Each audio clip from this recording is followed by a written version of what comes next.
dalam topiknya bagaimana mengelola kehamilan yang baik agar menghasilkan bayi yang sehat. Ya, terima kasih.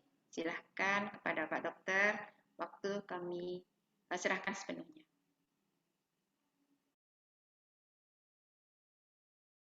Oke.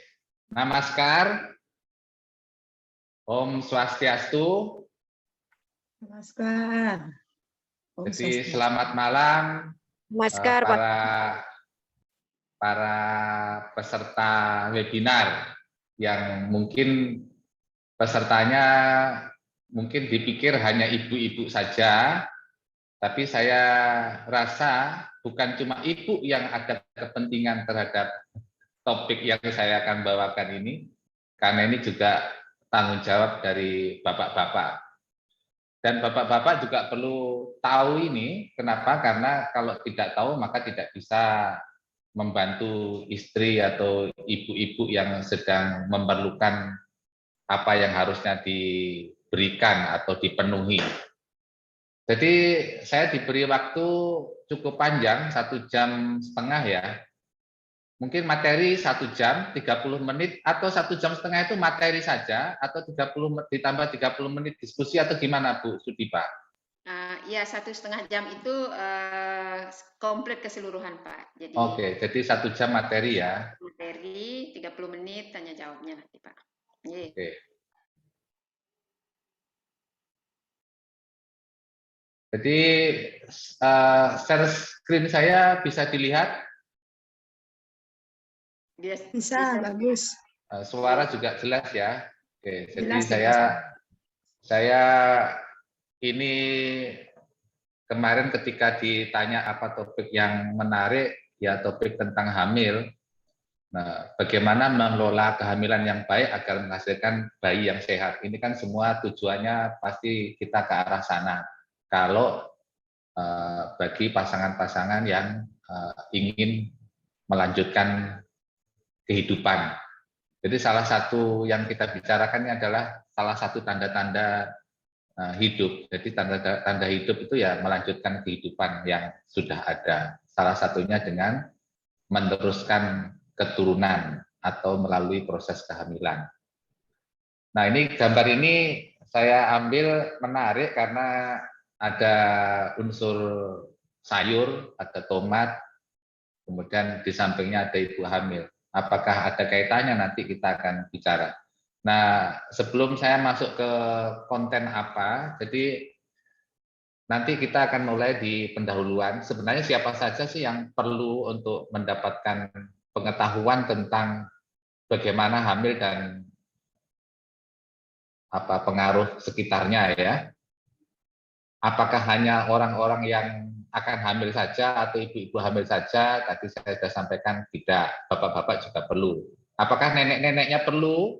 Ya nenek-nenek kan punya anak, punya cucu. Nah ini juga perlu juga. Jadi pengetahuan ini serba diperlukan oleh semua level umur. Jadi tidak ada anak-anak boleh apa enggak. Nah kalau anak-anak yang sudah mulai tahu tentang pelajaran IPA biologi juga boleh. Karena memang ini sifatnya pendidikan secara umum. Jadi tidak ada yang harus patokannya ini dan itu. Jadi pertama nanti saya akan masuk di anatomi, kemudian dasar-dasar teori kehamilan, perkembangan kehamilan, kemudian makanan itu bagaimana dan pengaruhnya terhadap kualitas itu bagaimana. Ya kita mulai saja ya, pelan-pelan sambil kita ngelihat waktu karena ini slide-nya kira-kira ada 80 slide. Jadi kalau 1 jam itu sangat cukup. Jadi di sini saya menyampaikan bahwa manusia itu dimulai dari mana sebuah tragedi kehidupan manusia itu. Ya, kalau saya sebagai dokter kandungan melihat mulainya dari sejak kehidupan itu mulai di dalam perut. Kenapa mulai di dalam perut itu diperlukan mendapatkan perhatian? Karena kita ini bayi-bayi yang sudah jadi besar seperti kita-kita ini adalah hasil dari perkembangan di dalam perut ibu-ibu kita. ya, ibu kandung kita. Kita ini pada waktu masih di dalam kandungan ibu, kita sudah lupa, tidak ingat. Tetapi kita perlu tahu sekarang betapa pentingnya menjaga, memainten, kemudian memperhatikan apa yang diperlukan untuk setiap tahap kehidupannya. Jadi itu namanya tragedi kehidupan manusia dimulai dari kehamilan. Nah, kalau melihat seperti ini, maka kita juga harus ingat bahwa pada waktu kelahiran menjadi bayi, anak-anak, dewasa, tua, kemudian meninggal. Inilah rentetan tragedi. Nah, semua ini dimulai dari kehamilan tadi. Nah, nanti kita akan buktikan, ya. Nah, ini nggak perlu karena ini informasi saya saja. Nah, kita mulai dari, saya mau ngambil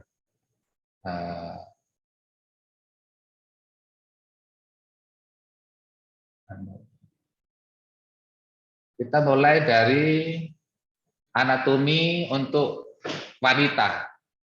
Kira-kira apakah ada yang masih ingat tentang rahim?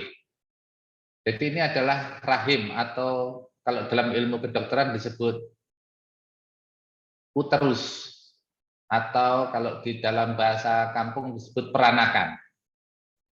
Kemudian sebelah kiri dan kanan ini ada namanya saluran telur atau tub falopian, tuba falopi, kiri dan kanan. Kemudian di ujungnya ini ada seperti bergerigi ini adalah tangan-tangan atau jari-jarinya dari tuba falopi. Ini tujuannya untuk apa? Manfaatnya untuk apa? Ini untuk menangkap telur. Ini adalah indung telur atau ovarium. Ya, jadi kalau orang hamil itu di sini, tapi proses telurnya ada di sini, saluran telurnya ada di sini, rahimnya ada di sini, kehamilan ada di sini. Oke, jadi ini anatomi sepintasnya seperti itu, nanti tahap demi tahap akan kita pelajari. Nah, nanti mohon kalau ada yang kurang jelas itu dari masing-masing teman bisa nulis dulu, kemudian nanti disampaikan pada topiknya ini kalau sudah habis.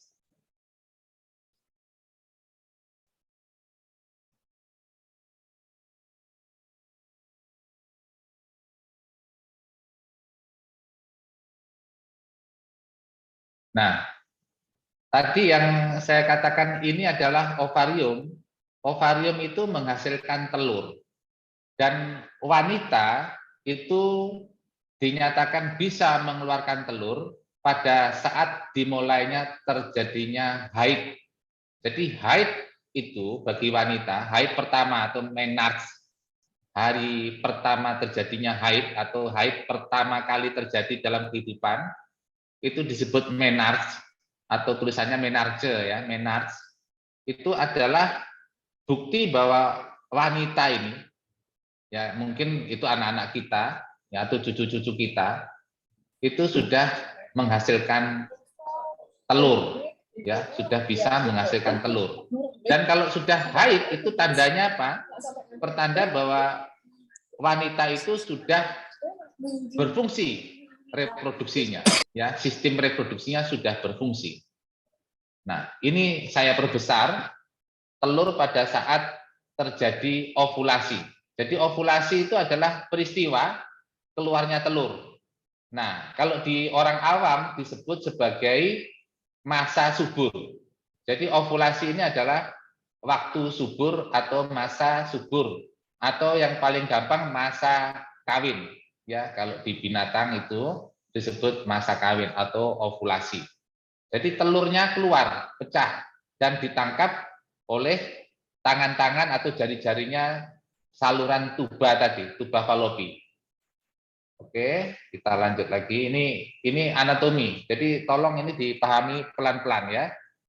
Nah, setelah telur pecah tadi, nah ini tergantung. Kalau sudah berkeluarga, sudah menikah, maka bisa terjadi kehamilan.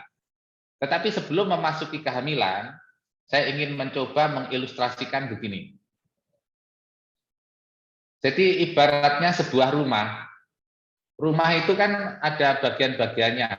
Ada bagian atap rumah, dinding, tembok, lantai dasar, fondasi, jendela, pintu, dan seterusnya.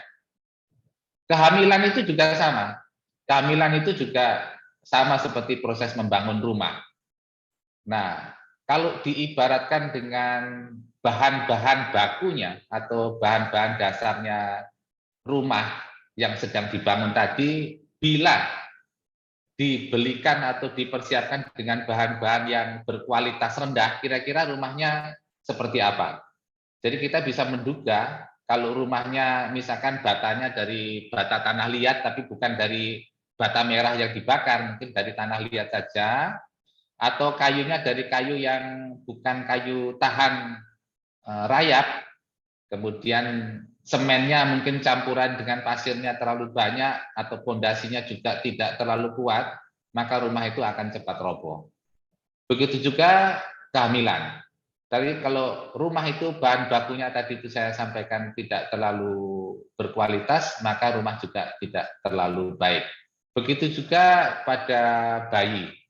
Bayi-bayi yang di dalam perut kalau tidak dapat bahan-bahan makanan dari luar yang disuplai dari makanan yang dimakan oleh ibunya, maka bayi-bayi yang akan tumbuh nanti tidak menjadi bayi yang sehat. Bahkan bayi-bayi yang penuh dengan penyakitan, bahkan pada saat dewasanya nanti penuh dengan penyakitan atau banyak penyakit. Oke, nah ini contoh rumah yang kena angin sedikit aja sudah ambruk semua. Kira-kira ini bahannya kuat apa tidak? Jadi sama seperti ini. Ya ibarat yang saya sampaikan nanti itu mengilustrasikan seperti kita membangun rumah. Nah, tadi itu kita kembali ke saluran telur. Jadi ini adalah saluran telur yang disebut tuba falopi. Ketika telurnya tadi pecah, maka telur itu akan ditangkap oleh tangan-tangan di tuba falopi ini.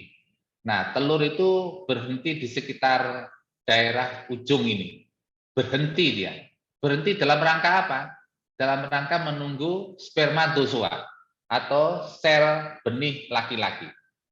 Kalau kebetulan pada waktu terjadi pecahnya telur ini terjadi pengaliran sperma, maka pembuahan itu terjadi di sini. Jadi proses kehamilan itu bermula sebenarnya di sini, bukan di dalam rahim. Rahim itu hanya menampung hasilnya. Nah, jadi ketika sudah terjadi pembuahan di sini, maka terjadilah pertemuan antara sel telur dengan sel sperma. Jadi gambarannya ini adalah sperma, ini adalah telurnya. Ya, sperma itu yang kecil-kecil ini, yang gambar kayak kecebong ini. Nah, kemudian telur yang sudah dibuah ini berkembang menjadi kayak gini, 2 sel, 8 sel, banyak sel ini, ya. Dalam waktu 1 minggu dia perjalanan di dalam saluran telur. Nah, selama 1 minggu itu dia mengalami perubahan seluler sampai pada akhirnya di hari ke-7 dia nempel ke dalam dinding rahim. Jadi nempel. Nah, nempel ini disebut proses nidasi atau implantasi. Implantasi atau membenamkan diri atau tertanamnya benih calon kehamilan itu ke dalam dinding rahim. Maka berkembanglah kehamilan. Nah, berbeda ketika kita bicara tentang penyakit kehamilan. Ada orang hamil itu di luar kandungan. Artinya dia hamilnya di saluran ini. Nah, perjalanan ini kalau seandainya terganggu akibat misalkan infeksi tuba maksudnya, maka perjalanan ini terganggu, dia mandek di sini. Kalau dia berhenti di sini, tentu dia berkembang di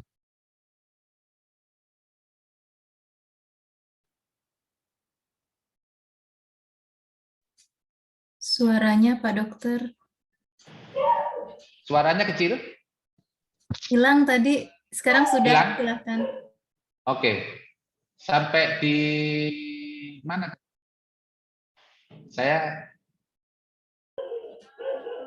Sampai ditegur aja kalau pas hilang, ditegur ya, baik. biar saya bisa mulai lagi. terjadi gangguan tadi, Pak. Oke. Jadi saya ulang sedikit. Jadi dari telur yang sudah dibuai di sini, dia akan berjalan selama 1 minggu nih waktunya untuk mencapai dinding rahim. Dia menempel dan bertahan kehamilan sampai 9 bulan berkembang di sini. Tapi kalau seandainya terjadi gangguan, maka dia macet, berhenti di sini, kehamilan itu bisa berkembang di sini, di daerah sini, atau di daerah sini, maka dia akan disebut kehamilan di luar kandungan. Ini penderitaan yang berdampak berbahaya sekali, dan ini perlu dilakukan tindakan operasi pada waktu ditemukan kehamilan di luar kandungan. Jadi saya tidak ngomong yang di luar kandungannya, saya akan berproses lanjut sampai di kehamilan ini bagaimana berkembang. Ya, jadi setiap kehamilan dia nempel ke dalam dinding rahim dan dia berkembang. Berkembang di sini dari mana? Makanannya dapat dari, namanya ini adalah lapisan bagian tengahnya rahim, disebut endometrium. Nah, endometrium ini pada kehamilan dia makin tebal, dan di tempat di mana ada anak nempel dalam rahim, maka ini timbul yang namanya reaksi plasenta. Jadi terbentuklah plasenta di sini atau ari-ari. Dan ari-ari itu adalah organ bersumber dari dua asal. Satu berasal dari ibu dan satu lagi lapisan sebelahnya berasal dari bayi. Dan itu yang membuat hamil itu akan berkembang terus sampai 9 bulan. Nah, ini terjadi tadi proses fertilisasi atau proses pembuahan, ya, di mana anak panah saya ini bisa dilihat ya. Sebentar, saya mau cari panahnya sebentar.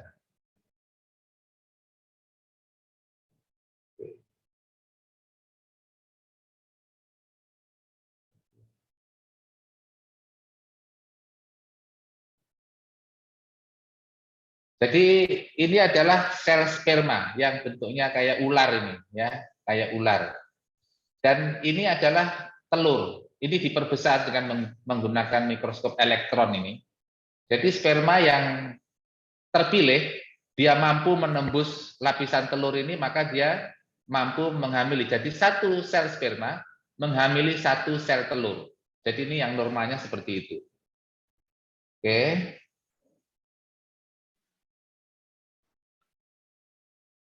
Bentar, ini kayak, ya. Nah, ini pertemuannya tadi. Ini di dalam sel pertemuan tadi itu pertemuan antara inti dari sperma dan inti dari telur. Ini bergabung. Ya, namanya fusi dua telur, dua sel, bukan dua telur, dua sel. Jadi satu sel telur sama satu sel sperma. Nah, ini pakai mikroskop, ini bukan kelihatan pakai mata biasa ya, ini pakai kacamata mikroskop yang bisa dilihat dengan pembesaran yang luar biasa besarnya. Ini kecil sekali, tingkat sel namanya. Ini membentuk dua sel tadi itu. Nah, ini berkembang menjadi beberapa sel kan. Ini berkembang 4 sel. Satu ini ada 4, 1, 2, 3, 4. Terus berkembang terus sampai akhirnya menjadi 8 sel.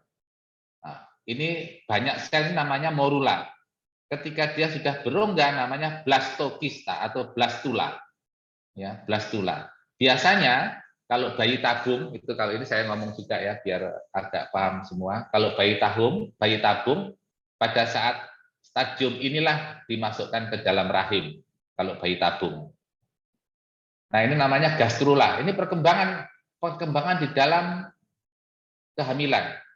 Dan lapisan ini lapisan luar atau ekstodermal, ini lapisan bagian dalam, ini lapisan bagian tengah. Masing-masing ini nanti akan ada yang menjadi kepala, menjadi tangan, menjadi kaki, menjadi liver, pankreas, usus, jantung, otak, dan seterusnya. Jadi melalui dari gambar yang ini. Ini 1, 2, dan 3 ini ya. Oke. Nah, jadi tadi itu gambaran mulai dari sperma dan ovum bersatu membentuk zigot, kemudian 2 sel, 4 sel, morula, blastula, dan gastrula. Nah, ini adalah proses implantasi atau proses tertanamnya ke dalam rahim. Ya, proses tertanamnya ke dalam rahim. Tadi ini gambar terlalu detail, tapi ini memang perlu diketahui karena ada proses di dalamnya. Proses ini semua memerlukan energi, memerlukan makanan, memerlukan vitamin, memerlukan bahan-bahan yang semua diperlukan untuk proses ini. Kalau jelek, maka hasilnya juga jelek.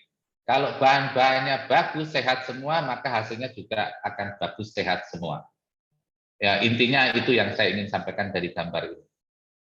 Nah, sekarang bagaimana kita bisa mengetahui itu semua secara awam atau umum?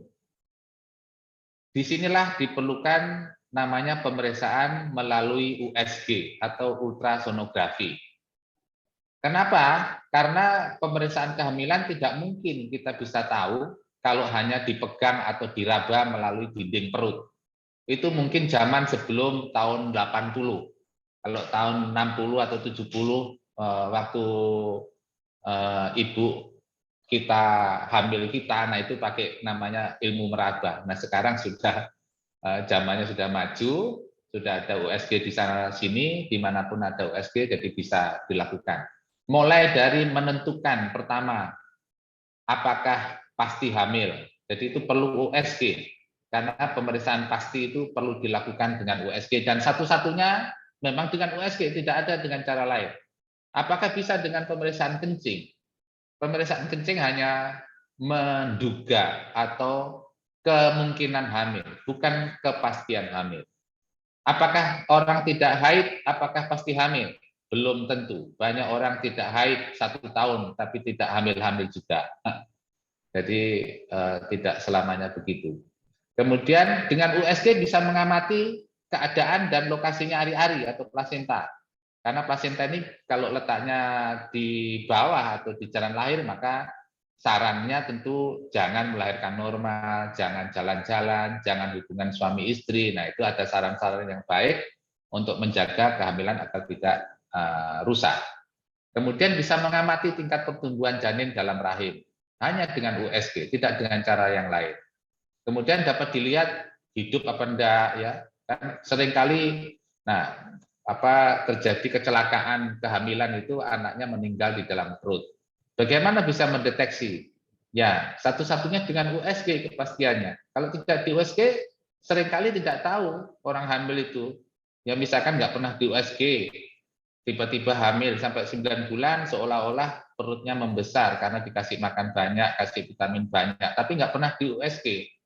Nah, ternyata pada waktu hamil 9 bulan kok nggak ada tanda-tanda lahir, 10 bulan nggak ada tanda-tanda lahir, 11 bulan baru dibawa ke rumah sakit atau diperiksa ke dokter kandungan. Ternyata hamilnya tidak berkembang atau meninggal di dalam perut sudah sekian bulan tidak tahu. Nah, itu seringkali kita hadapi. Kemudian yang terakhir USG itu bisa melihat jenis kelamin. Ini kalau di India tidak boleh, ya dilarang, tapi kalau di Indonesia diizinkan. Dan seringkali apalagi di Bali yang kepingin cari anak laki-laki sama orang Batak ya. Oke, kita lanjut lagi. Nah, ini kalau embrio hari ke-12 bentuknya seperti ini. Ya, ini perlu lihat saja lah ya. Saya tidak perlu detailkan. Nah, ini terbentuknya ari-ari atau plasenta. Yang mana sih plasenta itu? Nah, ini yang saya tunjuk pakai anak panah ini aja. Ini adalah calon terjadinya ari-ari. Anaknya ya ini jelas calon anak. Nah, perkembangan ini perlu energi, perlu vitamin, perlu makanan yang kita makan. Jadi ini plasenta. Ya, plasenta itu memberi makanan dari tubuh ibunya disedot, dialirkan ke tali booster ini, kemudian untuk pertumbuhan bayi. Jadi bayi ini pasif mendapatkan makanan dari ibunya. Ini adalah plasenta. Plasenta terbentuk ini mulai dari hari ke-25 sampai hari ke-45 kehamilan. Oke. Nah, ini sudah jadi. Ya. Ini sudah jadi bayi di dalam rahim mulai berkembang, kemudian mendapat makanan dari rahim melalui ari-ari. Ini ari-arinya tentu ada di daerah sini. Ya. Ini adalah rahimnya. Ini mulut rahim, ini vagina. Oke. Nah, kehamilan itu yang selalu kita khawatirkan, selalu dokter khawatirkan adalah perkembangan otak. Jadi kalau perkembangan fisik biasanya wajar, tidak usah diapa-apakan pun wajar. Tapi kalau ada kekurangan zat, ini perkembangan otak yang bermasalah. Nah, perkembangan otak ini sangat penting sekali terjadi dimulai pada trimester pertama atau bahkan di minggu pertama dari kehamilan. Jadi kalau seandainya di minggu pertama itu terjadi peristiwa-peristiwa yang kehidupan yang tidak diharapkan dalam sebuah kehamilan, misalkan ibunya merokok, minum alkohol, mabuk, narkoba pada minggu-minggu pertama, maka kehamilan itu berbahaya sekali perkembangannya, terutama terhadap otak. Ya, jadi itu mesti mendapat perhatian. Jadi ini adalah gambaran asli melalui endoskopi ini ke dalam perut seorang ibu yang sedang hamil, kira-kira masih trimester pertama. Jadi belum 3 bulan ini, belum 3 bulan. Oke, kita sekarang teori sedikit. Bagaimana hubungan antara kecerdasan dan keturunan genetik? Banyak penelitian yang mengatakan bahwa anak pintar itu karena orang tuanya pintar.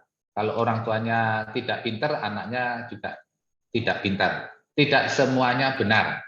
Karena menurut penelitian yang dilakukan oleh Dr. Bernard Devlin di Fakultas Kedokteran Pittsburgh ini Amerika Serikat, genetik itu hanya membawa 48%.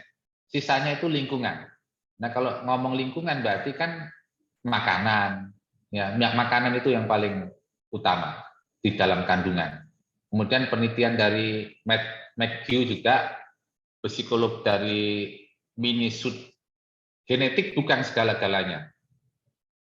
Tapi memang katanya itu pada generasi kedua dan ketiga genetik itu penting, tapi katanya yang pertama kurang penting. Nah, itu hanya gradasi yang jelas bahwa tidak segala-galanya genetik.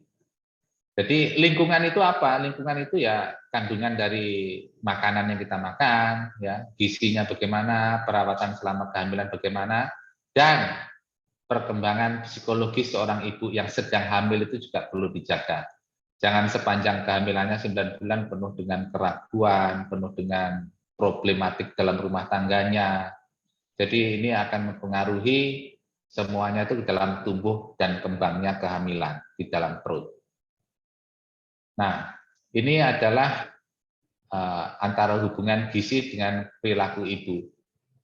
Kalau menurut Helen dan Gladys, ya penelitian selama 18 bulan, yang dirawat terpisah dengan perawat kalau sudah lahir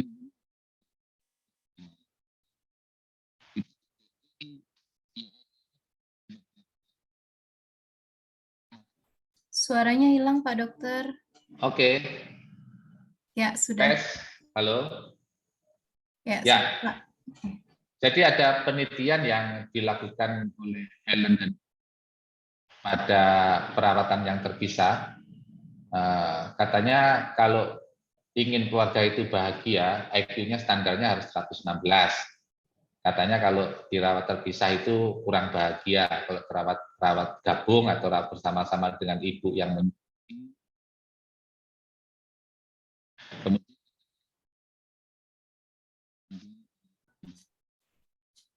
karena putus-putus, Dok, suaranya. Oke, saya